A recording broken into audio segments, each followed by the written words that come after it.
Hello and welcome. I'm Maria Ressa. Welcome to Rappler HQ. We're getting ready to hear the second COMELEC debate being brought to you by TV5 and the Philippine Star. Here, we will show you exactly what journalists are seeing, in fact, making a judgment call on it. We'll also look at the debate through the eyes of seasoned debate adjudicators, but beyond that, they're the best debaters our country has pulled out in recent years. And the last part is, it is also through your lenses. We're going to have many different ways that your mood, your ideas, your feelings are going to be captured on Twitter, on Facebook, on the online poll. So we'll have journalism, debate adjudicators, and the crowd. Stay with us today as we take you through the Rappler's debate coverage, the second COMELEC debate. We're going to first go to Professor Clarissa David at the University of the Philippines. She is in communications, but even more important, she's actually looking at framing of narratives at how politics and society are impacted by the news media. Let me ask her how she sees the campaigns going. Hello, welcome to Rappler, Clarissa. Hello, thank you very much. I'll give this to you. Pleasure to be here. It's good to have you here, and I was saying, just based on your resume, I thought you were much, much older, so I'm really glad to see. Thank you. I'm not sure if that's a compliment, but I'll take this one. Well, so tell me, how would you say this campaign is going so far? I think nobody thought it would be this unpredictable. It's very unpredictable. There's so many things happening that affect how people will vote. The Supreme Court decision, all the suspense, all of the events that have been happening, whether or not candidates were going to run.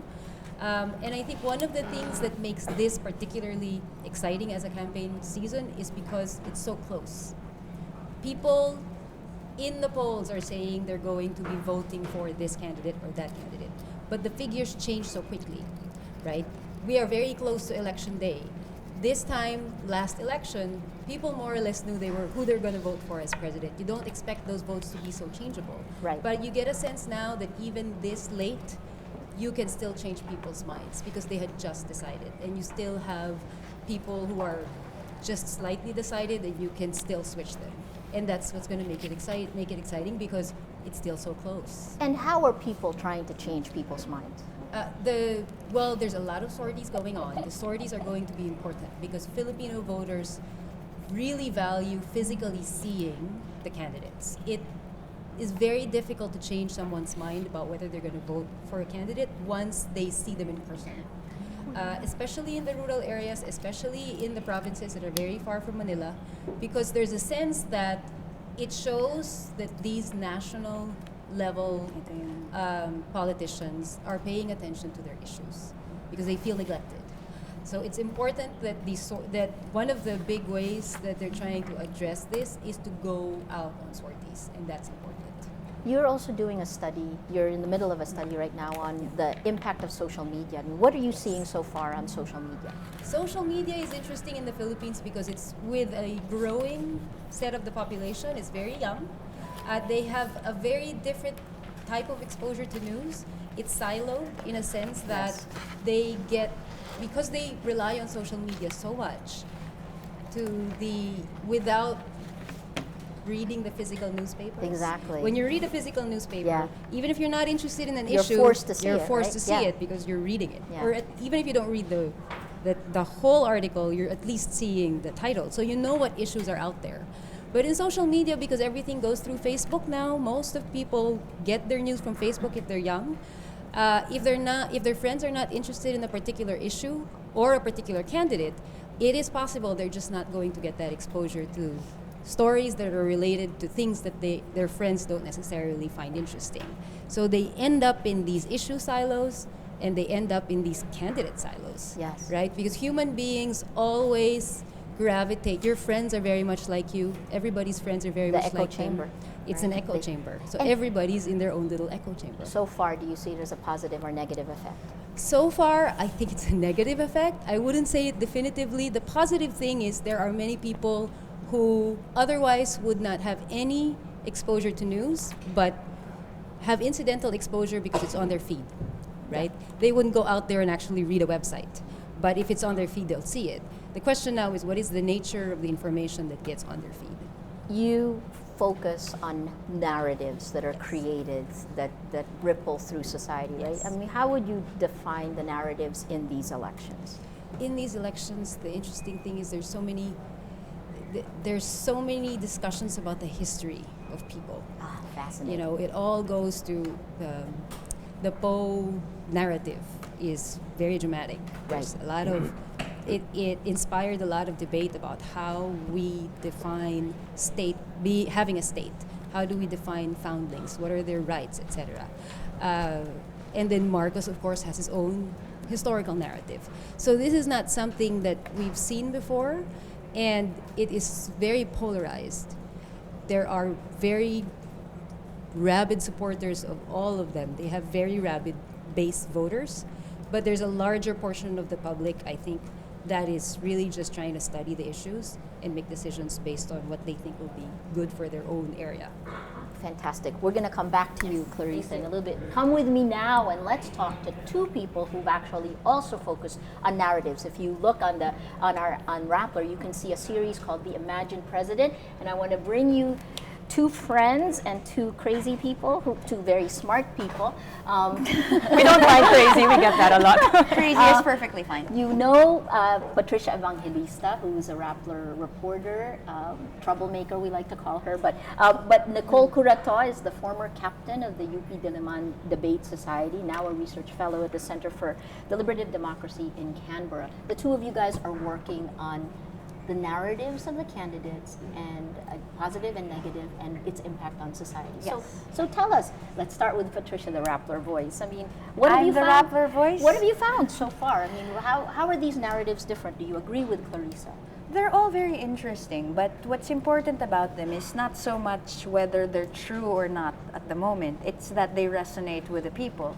Every election is a battle for narrative. Who's the hero? Who's the villain? Who are the people willing to believe? And in this particular case, particularly in the Philippines, stories can elect presidents. Have elected presidents may continue to elect presidents with this new election. So what Nicole and I are doing is we're looking at the best imagined president for the people who support them, the most demonized version of the candidate for the people who criticize them. And in the end, we hope to be able to look at it critically as both sociologists and journalists.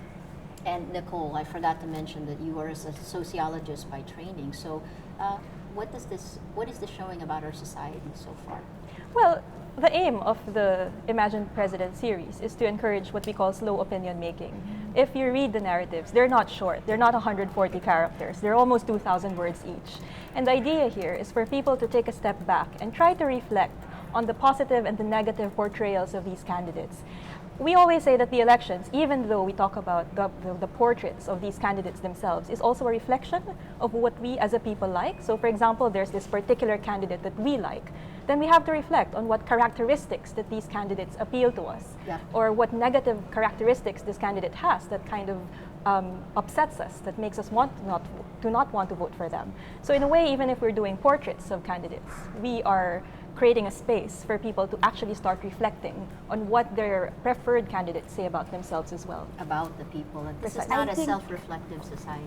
I think what we're doing is a portrait of the people. The stories we tell are a reflection of who we are. Excellent. If we celebrate, for example, the return of the king, perhaps the other side will look at the drama queen. So it's really, we're looking at, or we respect how people view the world through stories. And if these are stories that's going to decide who my next president is going to be, then I'm going to be very interested in what it says about me. The way the campaigns are running so far, what do they show about Filipinos?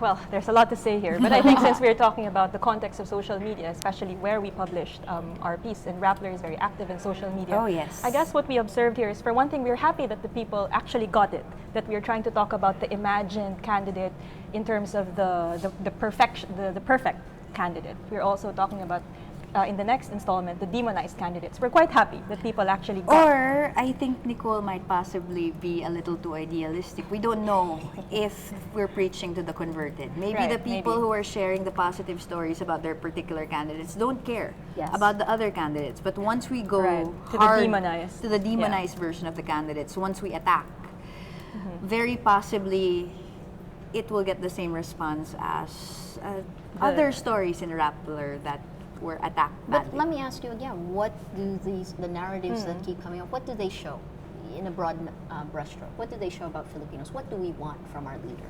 I think clarity and authenticity. A lot of the candidates who have been known to be front runners in the elections, we recognize are candidates with a very clear narrative Yes. that communicate to particular publics, not to everyone, but to particular publics. And when we imagine the demonized candidate, probably the demonized candidate also appeals to particular publics.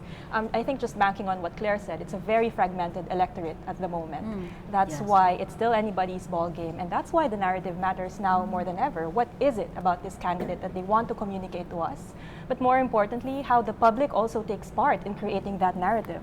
Yes. When we evaluate the data, we're not just looking at the websites of these candidates, their interviews and their debate performance. We're looking at things that happen on Twitter or things that happen on Facebook, and how people themselves contribute to creating these narratives, whether it is the idealized version or the demonized version. We're also seeing a lot of anger.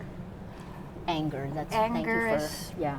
I don't know how else to phrase it. Yeah. Maybe a mean-spirited anger. Sometimes it's a righteous indignation, and all of them are legitimate in a democratic society. I think, though, what's more interesting is that for those who defend that legitimacy, they don't respect that legitimacy in other people. I Yes. think that's what we're trying to work on, that discourse is equal to all. We all can attack, we all can defend, but it seems like with this particular election and with particular candidates, there seems to be a violence Yeah. in the discourse. I had a conversation with Al Gore about that, where we were looking at the anger in the United States, which it seems mirrored here in Yes. the Philippines. And where do you put that? What is behind that, do you think? There are candidates who can plumb the fear and the desperation.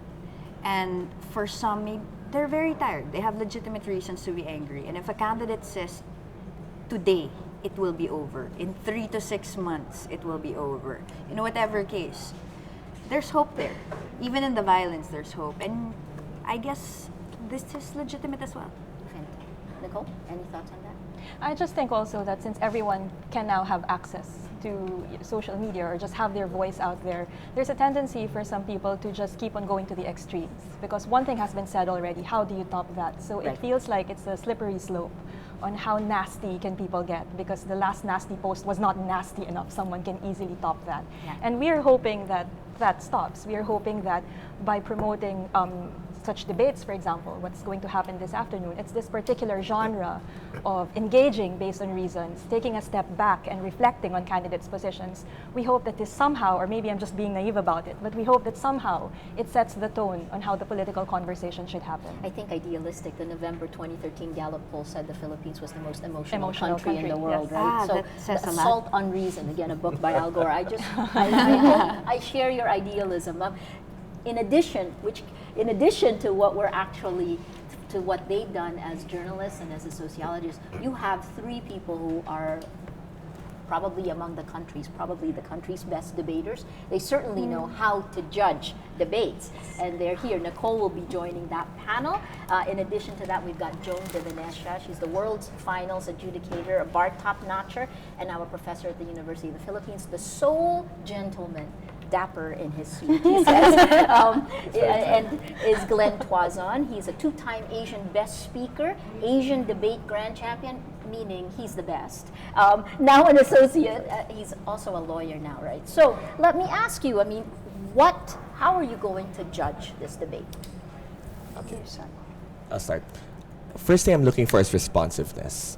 I think that's something that people were really looking for in the first debate. We got that from some candidates. We didn't get that from the others. If what we want is clarity of platform, meaning it's not just what you're prepared to speak. It's not all sound bites. It's not all something that you've pre-prepared. But if you get a question, if you get asked a question, you need to be able to hit it on point. We're not working with 10 minutes an hour here. We're working with 1 minute, Correct. or 2 minutes, 3 minutes, and that's the skill that's involved there. You have to distill your thoughts, make it as clear as possible, and make it as understandable to a wide spectrum of audience in that short period of time. So that's what I'm looking for.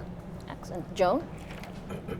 Well, I'm looking for a I do candidate. have a mic. Oh, so yeah. let me take Awesome. that. So you're All not right. double I'm gonna mic. keep- Go ahead. Go ahead. So I'm looking for a candidate that can clearly articulate their position on various matters. We saw them try to do that in the first debate, but there was maybe a lack of time or maybe the format didn't allow for that. But I want a more developed articulation of their philosophy and ethos and what drives them. I think what we want to see is a glimpse as to what motivates these candidates, what makes them tick, why they want to run. Because at the heart of all this is we want to look at how authentic these candidates are and who is their constituency. So there are a lot of publics involved here, as what Nicole said. But what we want is to identify which Filipino they're fighting for. Or are they fighting for everyone? A certain segment? Which one? Excellent. I also was pointing out when I first saw them, the best part about this panel is they are in that 50 percentile of the registered voters. 49% of the registered voters for 2016 are between the ages of 18 and 34. You're just on the cusp. No, sorry. You just revealed her age. I know. But I'm hanging on. this is a perspective I'm really looking forward to hearing from, because that's more than enough to elect a president. Let's talk about how debate adjudicators judge. What are the traits? And you mentioned three. Who wants to tell us what the three? What are the traits that you're going to be looking at now? Okay, simply put, Maria, matter, and method. Matter, Matter, method. The What three are they? M's. Matter is how you say things, how you package things, how you present it to the public, how you say things, how sincere you come across. Matter is what you say. Are you backing it up with statistics, with examples? Are you saying things concretely? Or are you just pulling things out of thin air? So that's part of the fact checking that I think we're going to do as well. And then method, how you present your ideas. Are you clear? Are you responding to the question? Can you clearly articulate your thoughts in a short span of time? A candidate that can hit all three M's, I think, based on an adjudicator's perspective, will win the debate today. Interesting. Any additional thoughts? You've judged a lot of debates and Of course. apparently have taught Patricia. She's got, Yeah. you know. Okay, I'm old. I'm old. Hey, coach. But I think even if we don't look at the three M's, what we're really looking at is we're looking at it from the standard of reasonableness. Every candidate has to come across as reasonable and authentic. And if they hit the three M's, I think they're going to come across as reasonable. And that's what the public will look for. That's what we're looking for. I know that we've done this professionally. Yes. We've adjudicated professionally. And so maybe they think that the standards will be different. But I think ultimately it will be the same. Okay.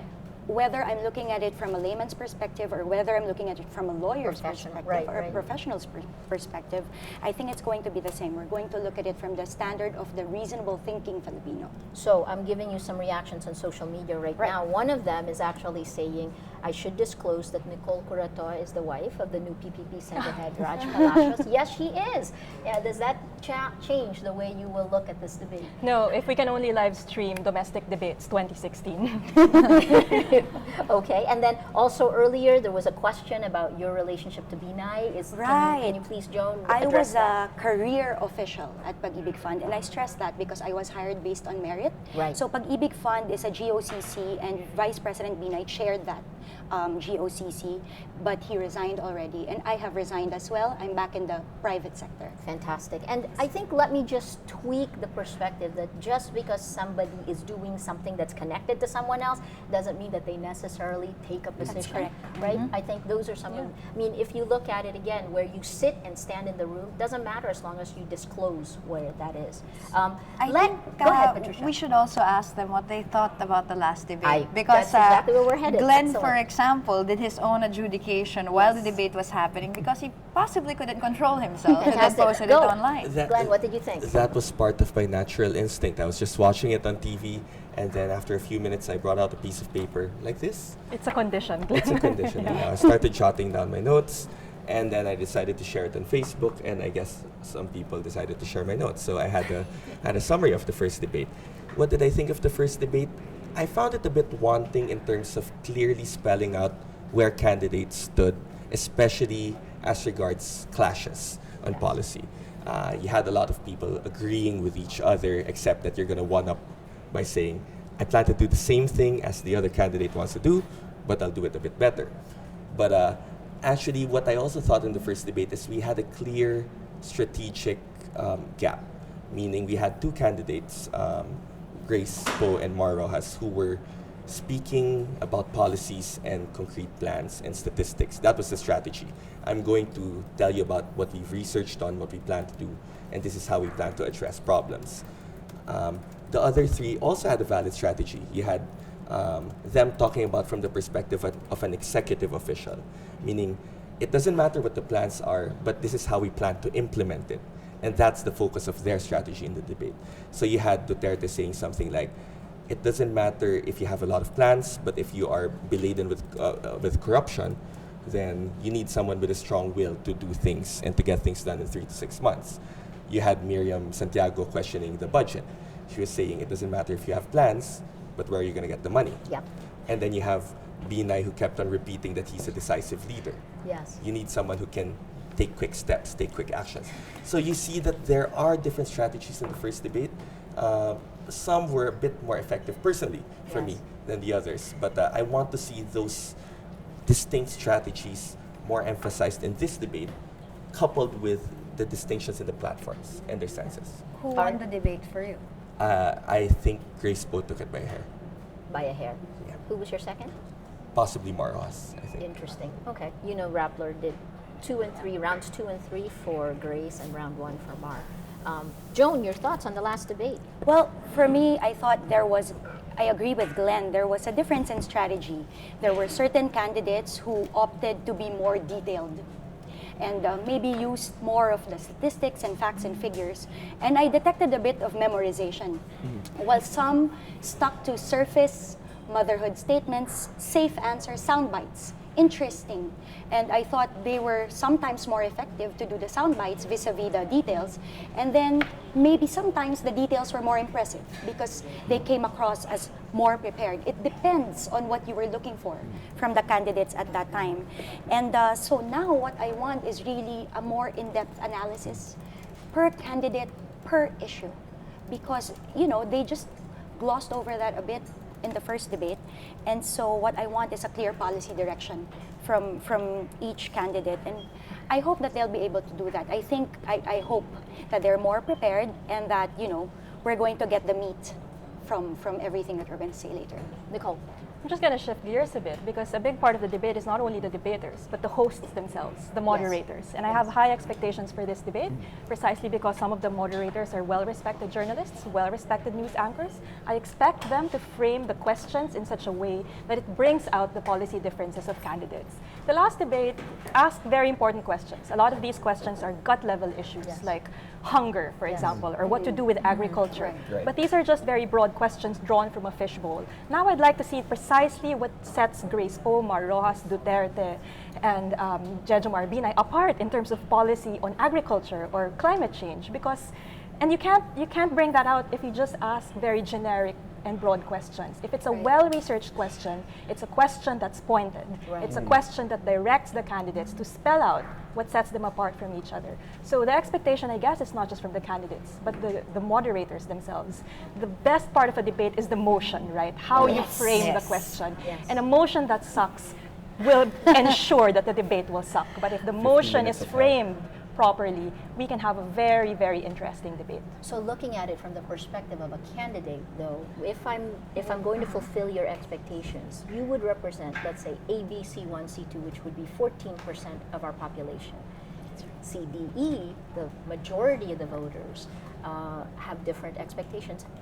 How can a candidate deal with that? How do you talk to all of these communities simultaneously? Right. I think one interesting strategy was what Grace Poe did in the last debate. She was spewing out lots of statistics, and then on the one hand, and on the other hand, she talks about Glock 9.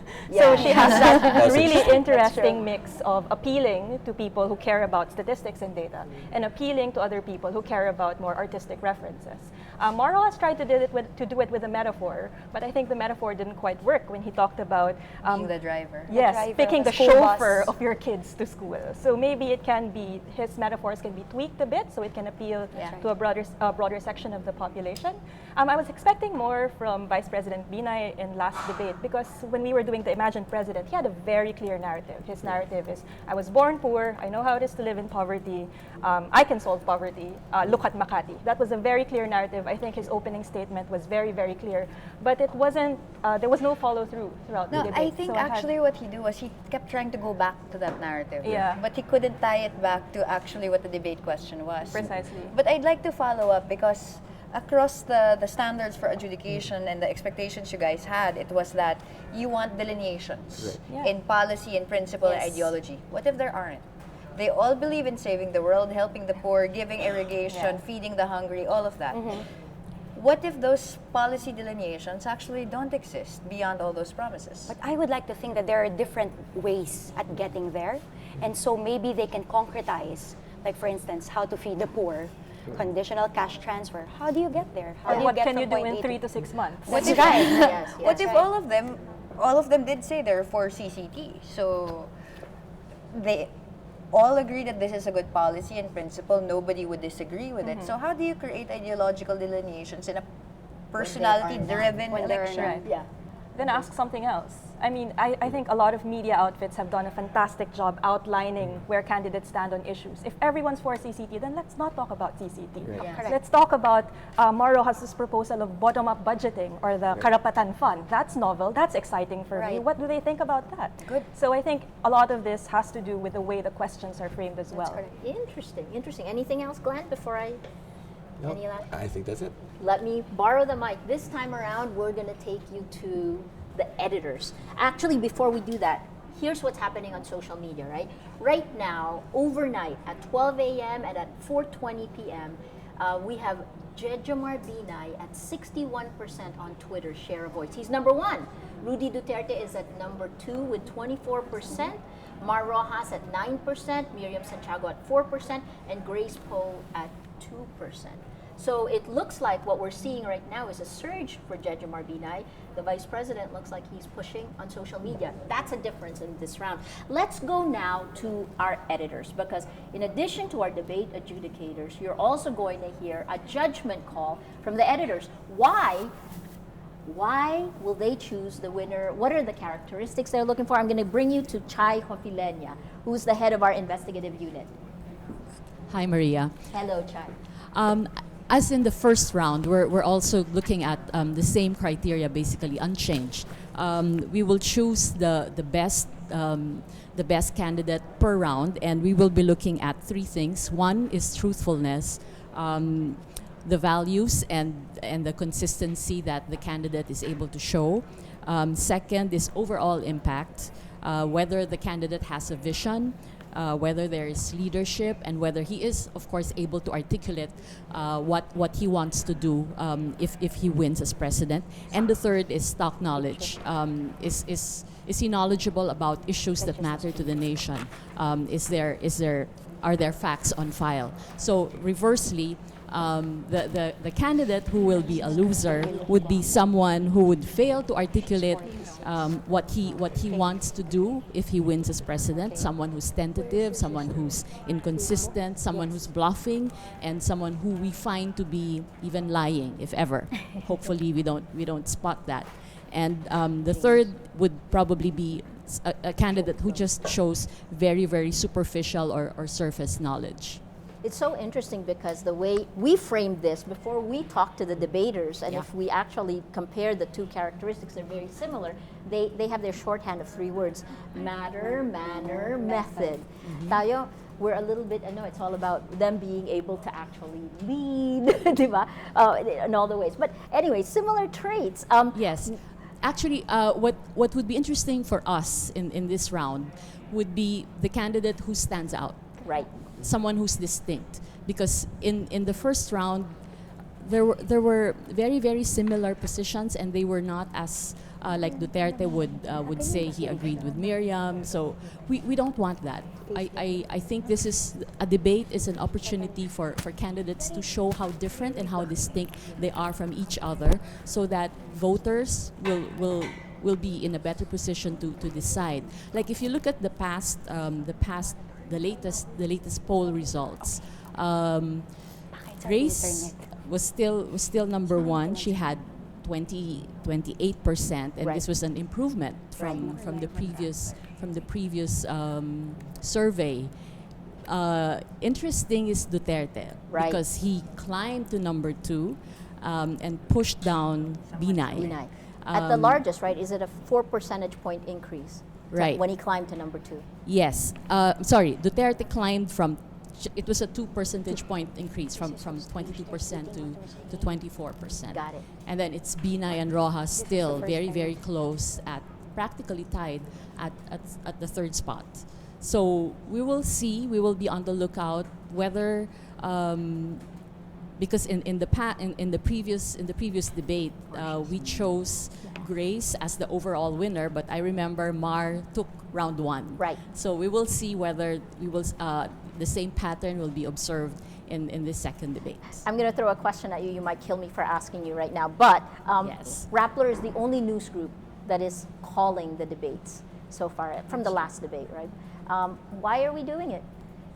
Why are we doing it? Because we want to open up. First of all, we have the SMS. We have the SMS polls. Right. That's big data. More than of course, the pollsters will say it's not with the size of the respondents that matters really. But like in the last poll that we had over 47,000 responders. Right. A traditional poll would have maybe 1,800, 2,000 at the most on average. But we want to be able to get a wider spread of responders and see whether this would approximate what the usual polls would have. So we in our poll in February, Duterte was number one. He had 39%, and Rojas was number two at 20%, and Binay was number three at 16%, and Poe at 13%. So it's quite the reverse. But what's consistent from what we're seeing is the performance of Duterte. He Yes. seems to be a constant favorite. And what's interesting is that on the SMS and online from December, where he's been number one, seems to now be moving into the statistical surveys. Yes, he is creeping up. Wonderful. So we'll see how he does in this debate. Thank you, Chai. So again, here's what we have, right? The Twitter share of voice is to Binay. He's number one. But if you go and look at the online polls, Facebook is predominantly by exponential numbers, predominantly Duterte. So these are why you will get near real-time share of voice assessments of each of the social networks. This time around, since we're going to be talking about the candidates, their positions on certain issues, let's go to some of our reporters who've actually covered them through this entire campaign, right? I'm going to go first on climate. And in that climate is the performance on Yolanda. So I'm going to first go to Bea Cupim, who has been shadowing, eating, breathing, sleeping, the Liberal Party candidate. Tell me, Bea, how has this campaign been so far? Tiring? No, beyond that.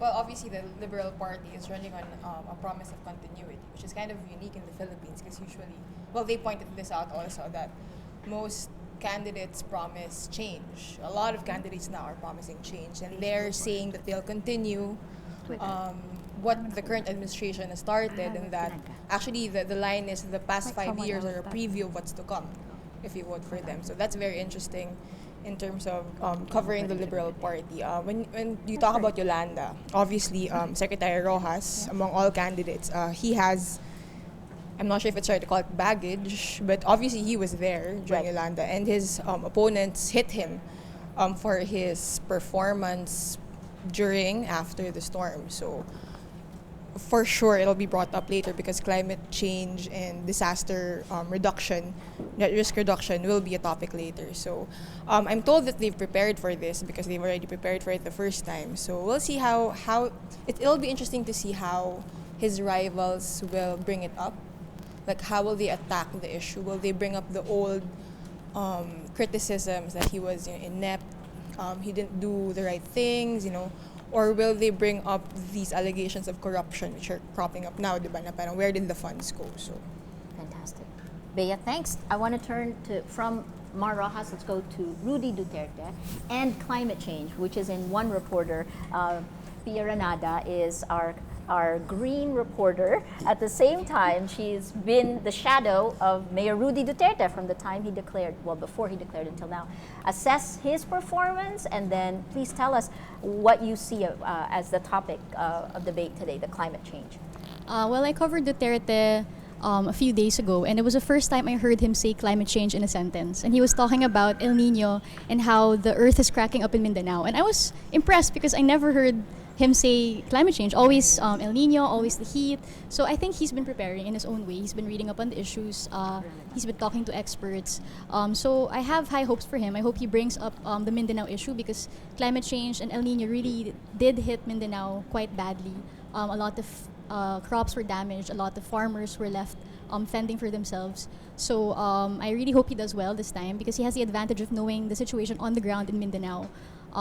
But also, what we've been seeing recently is he's also been hitting Mar Rojas a lot on Yolanda issues. He was in Tacloban a few days ago, and there he really made the crowd laugh with jokes about Mar breaking down, being supot, being a coward, not being able to handle a crisis. So he might bring it up during the debate, but I think he'll lay low on the insults. He told reporters in an ambush interview that he would not insult anyone this time. I mean, he'd keep it on the issues. So we'll see if he lives up to that promise, or how he'll bring up Yolanda without talking about the low blows, without bringing low blows into the picture. So Fantastic. I have to turn it to Grace Poe, the front runner.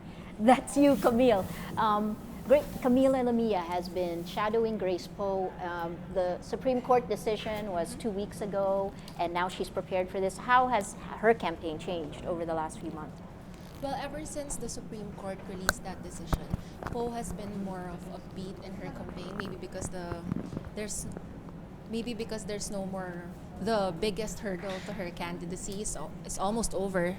And now she prepared for this debate by cutting short the sorties. Although she wouldn't admit it, most of her sorties would end around 5 p.m. or earlier than that because she has to prepare for this debate. And if there's one thing about Grace Poe, she's always coming prepared to all her events, like recently the Makati Business Club. But now the most interesting part to watch out is if she will go beyond the generic statements that she gave the past debate, Yeah. and move forward to. Has she given specifics, or is she still in the broad area? She's still in the broad so far Yeah. in my coverage of her. But now, maybe because most people are telling her that she's like that, let's see if she will go beyond that for this session. Fantastic. Thank you. Ladies, thank you. My gosh, I just realized we need Paternos all the way over there. Let me go to Clarissa, which she's running the other way. Hi. So, can I give you the mic one more time? Yes. And we've talked to the reporters who've been covering the campaign. I guess in terms of now, your expectations, what you expect from the candidates in this, as they deal with some of the issues that you study. Yeah. Well, one thing I expect from the candidates now is they'll be better. Because having gone through the first one, it's new to everyone to have gone through a nationally televised, really high-profile debate that's live. It was clear that they were nervous going in, all of them, across the board. They were kind of nervous. They eased into it eventually. So now I think not only will the candidates themselves be more prepared, but their teams would have prepped them a little more, and they will have had a better idea of what they're preparing for. Although the format is different, people could see that they didn't quite have the amount of time they thought they would have, so they were rushing through answers. And now I'm hoping that they would have practiced a little more in terms of how much you can really fit into a minute and a half, how much can you really fit in 30 seconds, because the language is Filipino. It's very difficult to jam a lot of content into a minute and a half because it takes a lot more syllables to say the same thing in Filipino than in English. That's why it's all very rushed. So 90 seconds would work in English. You can cover a lot, but in Filipino, you can't really cover a lot. So I'm hoping people are going to be a little more relaxed. When people are more relaxed, you get more substantive, focused answers. Right. Yes. I'm going to throw the question I threw to our adjudicators, which is they have to appeal to so many different audiences. And ABC1, C2 are interested, let's say, in the issues, right? We want answers to specific things, but the bulk of the voters are not. How would you, if you were a candidate, how would you deal with this? First, I wouldn't make the assumption that the bulk of the voters are not. Fantastic. I think one of the things that really personally bothers me about how we discuss voters is all of the language that sort of attacks the masses for not being rational about who they're voting for. Everybody's rational. They just have different reasons for why they're voting for certain candidates. When we say, for example, that a candidate is popular because he's a personality, and people are talking about certain candidates because they're personalities, they like personalities, I prefer to think about it as character. You know, they're really talking about character. Is this a person I can trust? Is this a person that I think will protect my interests as somebody who is poor with a unique set of circumstances and constraints? Is this person going to be thinking about what I need? Right? So that's not necessarily in the really, to me, offensive language of bobotante. Yes. There is nothing productive to insulting the mass of voters. Yes. We don't get anything from it. Yeah. So what we want is to, I think, even the candidates should acknowledge that everybody's interested in the issues. Because the more we assume that the masses are not interested in the issues, the less likely the candidates are going to be talking about the issues. Right. Right? So it's just a cycle. Campaign managers, that's the way they talk. Yes. You think that they're Campaign going to stick to the managers old and media. and media. Yes. Guilty. Let me ask you about something Patricia said, which is anger. The anger that is there. Do you see that anger, and where does it come from? Yes. The anger is palpable. The anger is much more public now than before because we have social media. People are behind their computers. They can attack others. I mean, this is not behavior that's unique to the Philippines. This is behavior that we see everywhere. It's true in the United States. It's true in the campaign now in the primaries in the United States. There's a lot of trolling. There's a lot of sexism and just Really, harassment. like violent, yes, right? Really violent. So it's not something that's just true here in the Philippines. It's true in a lot of places. Being on social media unlocks at some level an ability to say whatever they want because they're hiding behind the screen. Yes. Right? So I'm not sure that it's new. I'm not sure that this anger is new. It's just that we see it a little more. And yes. And maybe it feeds on itself. Does the as we see fragmentation it. lead to that, or the tech? I guess is the technology fueling this, or It's the technology, but it's the social nature of it. Okay. Right? So if you're around a lot of people, it's like mob mentality, right? It's a mob. Yes. You get sucked into it, and if you're around a lot of people who are angry and hearing them express anger, it makes you angry. well, we see So from you our get- mood meter the emotion that spreads fastest is anger. Yes, yes. That's an emotional response. It's emotional contagion. So, because it's all social, you have this venue where it can just spread really quickly. And because on top of that, we have these silos, you have people who are together angry. It makes them even more angry. So it's a little difficult to to break that cycle, to bring it back to more calm discussion. But I think media is in a particularly important position to bring it back to talking about the issues. Emotions are not necessarily bad, Yeah. as long as it doesn't cloud reason. How do you stop a mob? How do you stop a mob? Yeah, because oftentimes on social Yes. media, right? That's what Yes, we the deal UPLB with. student. Yeah, I'm sure had the to deal candidates with will it. want to know your answer on that one. Well, first it's important that the candidates really address their supporters, and I think to some extent Duterte did that eventually. Yes. But it's very hard to control, and one thing we need to focus on is also to prevent it. Yes. Right? Is to know what kinds of things we need to avoid. To know what kinds of things we need to watch out for so that we can control it. There should be, we can think about creative technological ways to try to control it. If you need to take down a story that's creating a mob, then maybe that's something that needs to be discussed. You know, these are completely new issues in media, in new technology. These are completely new, you've never had to deal with it before. So all of it is something that we just need to figure out answers to. Fantastic. Thank you. Thank you so much, Clarissa. Master debaters, 1 minute each. 1 minute each before the debate begins. How would you steer the people watching? Okay. We touched on two important points in our discussion these past few minutes. One is the narrative that each candidate wants to forward, and the other is the response to the issues that, well, everyone is looking at. I think it's a delicate balance between still steering that narrative forward, but at the same time responding to the issues. There's an interesting question earlier. If all of the candidates will answer one issue the same way, then how do we distinguish? It flattens the discussion. Then I think that's where the narratives will come in, how the candidates will choose to portray themselves and how the people will see these candidates.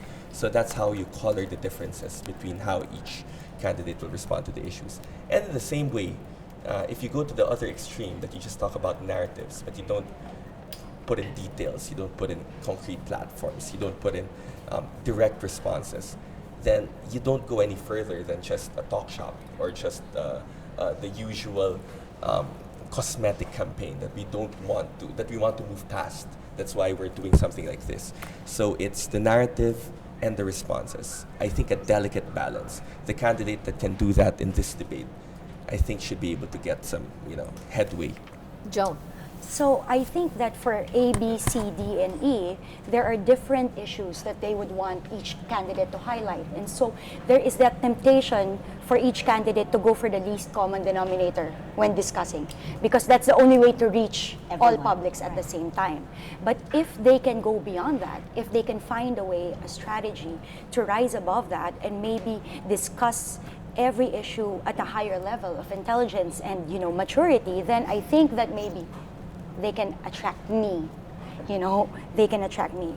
And then to do that without losing their voice, not sounding like it's an oratorical contest that they've memorized and maybe, practiced 10 million times. How to sound authentic and how to sound spontaneous while addressing all classes of voters. I think that would be something I look forward to.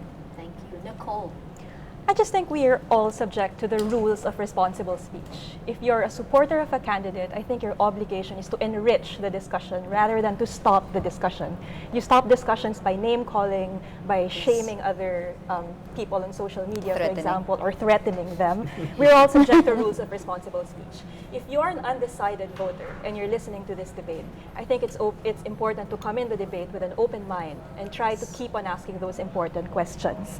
I think overall, having lots of excitement in this debate tells us, and it gives us hope, that in these elections, ideas are important, reasons are important. I'm very excited that a lot of people are excited, and it somehow gives us hope that it's not just about the jingles or the posters or the memes, that ideas matter, hopefully, in these elections. Fantastic. Patricia, it's very hard for you to speak, but our adjudicators have spoken. Last thoughts before we go to the debate. I think for me, it's interesting to hear the adjudicators. Really fun. Ask for one, these are old friends, but more importantly, it's interesting to hear them ask for a higher level of reasoning, a higher level of intelligence, more discourse. All of these things are grand things to ask for. I don't know if we're asking too much. So I'm interested in whether instead of asking for a higher level, perhaps our adjudicators will bring themselves to the lower level that may come out in this That's so debate. cynical. We're going to come back, so the debate is about to begin. It is cynical, but also we've seen it. So full disclosure, Rappler has also been through a lot, attacked. yeah. We've gone through, as Clarissa has said, that this is a new world, and we've had to deal with super granular detail that goes into the rabbit hole, down to which word choice you make Yes. to show bias, right? So this Absolutely. is fascinating to me without seeing a big picture.